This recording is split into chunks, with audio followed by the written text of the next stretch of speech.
my channel, Ramalis channel. Ayan. So, hindi ako nakapag-upload itong last 2 weeks. Kasi unfortunately, dapat ay uuwi na ako sa Pilipinas. Pero, dahil wala pa akong kapalit, so, ayan, overstay mo na dito. May sahod naman, so why not, di ba?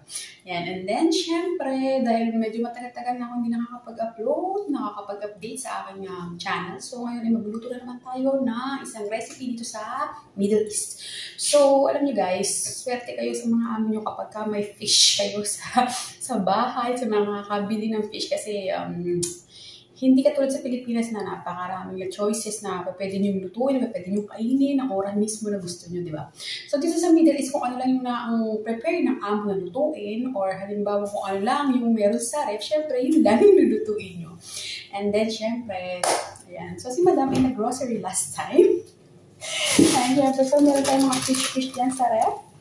Pero kasi chicken lang yung order niya minsan. Kasi diet siya. Tapos ako, hindi naman ako diet. So, ayan. So, nagluluto tayo ngayon ng fish stew. Ayan. Here's our ingredients para sa ating gagawing fish stew. Siyempre, first yan. Siyempre, meron tayong fish. Ayan. So, siyempre, potato, tomato paste, garlic and bell pepper, and then syempre we have here mushrooms. Kung ano lang nasa left, guys. So we're going to fry here our fish.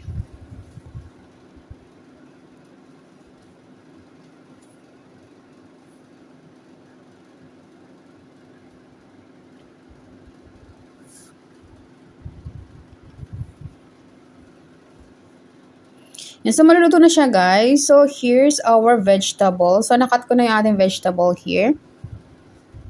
And we're going to fry our potato.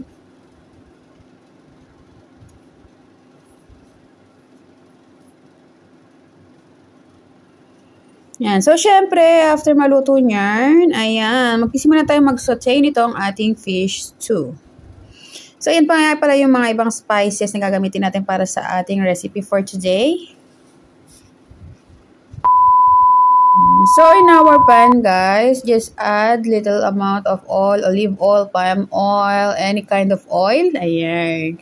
So, lagyan natin ating garlic.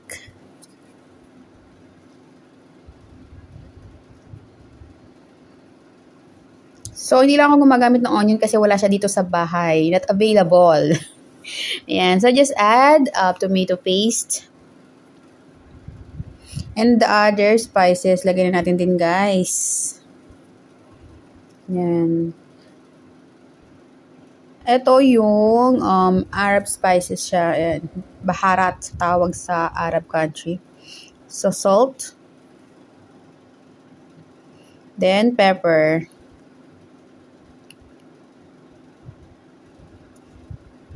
Yan. So, lagay lang tayo ng 2 cups of water. Then, antayin lang natin siyang kumulo, guys, para ma-add natin yung ating other ingredients.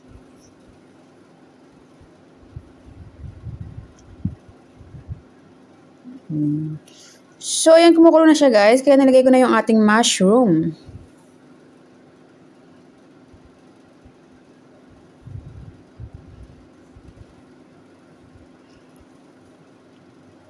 So, pag kulong-kulo na siya, guys, i-add lang natin yung ating fried fish.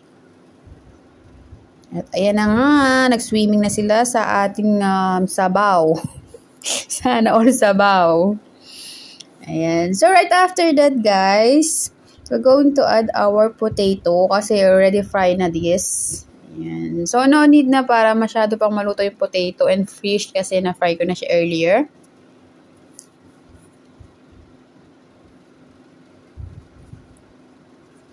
Ayan. So, lastly, syempre, yung ating last ingredients, which is the green bell pepper. So, ayoko kasi nung labog-labog siya. So, mas masarap yung crunchy. Ayan. So, maya-maya lamang, after 2 minutes, ay papatay na natin yung ating fire. So, ready na siya for eating. Wow! Ayan. Charan! Ayan. Simple as that, guys. So, prepare na yung ating fish stew or dish for today. So, eating time!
Yeah, thank you guys for watching my vlog. Ayan. So, stay tuned for my next luto serye.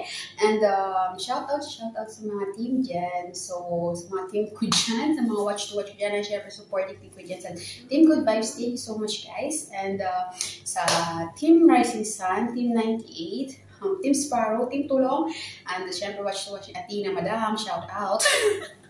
Ayan, so ano pa ba? May nakalimutan pa ba ako? Yun lang. Ayan. Thank you so much guys. Bye!